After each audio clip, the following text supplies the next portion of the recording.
اعوذ باللہ من الشیطان الرجیم بسم اللہ الرحمن الرحیم یغفر لمن یشاء ویعذب من یشاء، اور کسی کے ساتھ ایسا لاڈلا ہونے کا معاملہ نہیں ہے کہ چاہے وہ جو کچھ کرتا رہے اور اللہ تعالیٰ کا لاڈلا ہے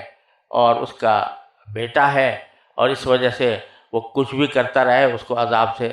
نجات مل جائے گی، بلکہ اللہ تعالیٰ جس کو چاہتا ہے اس کی مغفرت کرتا ہے، جس کو چاہتا ہے اسے عذاب دیتا ہے۔ تو یہ کسی کے لاڈلے ہونے کی وجہ سے اس کو عذاب سے نہیں بچایا جا سکتا۔ حضرت ابراہیم علیہ السلام کتنے بڑے القدر پیغمبر ہیں، زندگی بھر دعا کرتے رہے کہ اللہ میرے باپ کی مغفرت فرما دے، لیکن آزر ان کا باپ جو ہے وہ آخرکار عذاب ہی میں مبتلا ہوا۔ تو یہ کسی کے لاڈلے ہونے کی وجہ سے کوئی عذاب ٹل نہیں سکتا اگر انسان کفر اور شرک کا ارتکاب کر رہا ہو۔ وَلِلَّهِ مُلْكُ السَّمَاوَاتِ وَالْأَرْضِ وَمَا بَيْنَهُمَا، اور اللہ ہی کے لیے ہے سلطنت آسمانوں اور زمین کی اور ان تمام چیزوں کی جو آسمان اور زمین کے درمیان ہیں۔ وَإِلَيْهِ الْمَصِيرُ، اور اسی کی طرف دوبارہ لوٹ کر جانا ہے، ہر ایک انسان کو جانا ہے۔ یہاں قرآن کریم نے ابھی 3 سطروں پہلے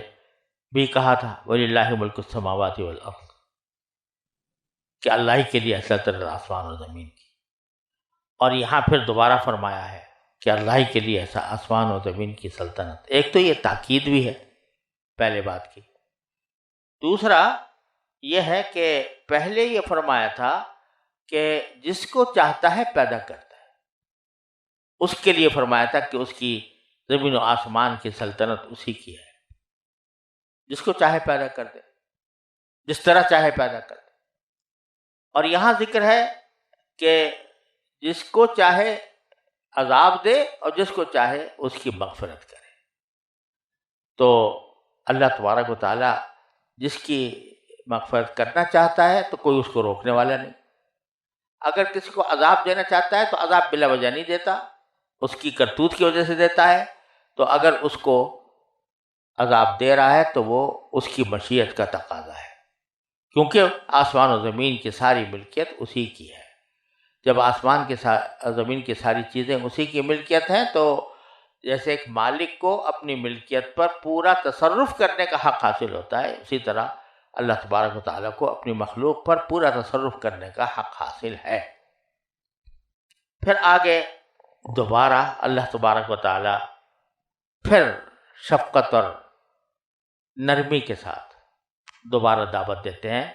کہ یا اہل الکتاب قد جاءکم رسولنا، اہل کتاب تمہارے پاس ہمارے رسول آ گئے ہیں۔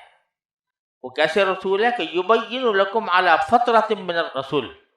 جو تمہارے سامنے حقائق کو واضح کر رہے ہیں۔ ایسے وقت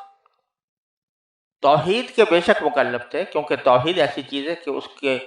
سمجھنے کے لیے کسی رسول کے آنے کی ضرورت نہیں ہے، بلکہ انسان کی فطرت کا تقاضا ہے کہ وہ اللہ کو ایک سمجھے۔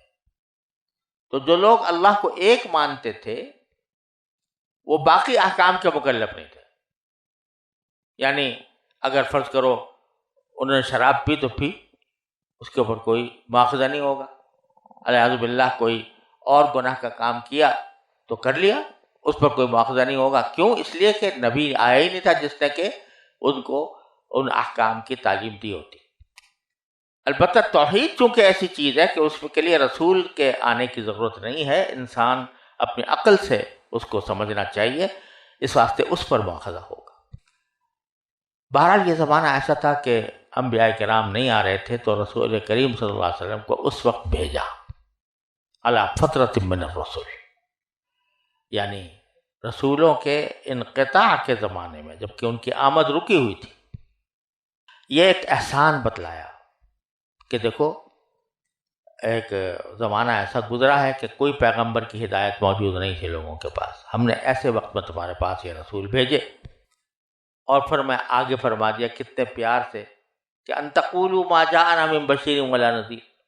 کہ کہیں تم یہ نہ کہو کہ ہمارے پاس تو کوئی بشیر یعنی خوشخبری دینے والا نہیں آیا تھا جنت کی، نہ کوئی نذیر آیا تھا جو ہمیں دوزخ سے ڈرائے، تو کہیں تم یہ نہ کہہ دو،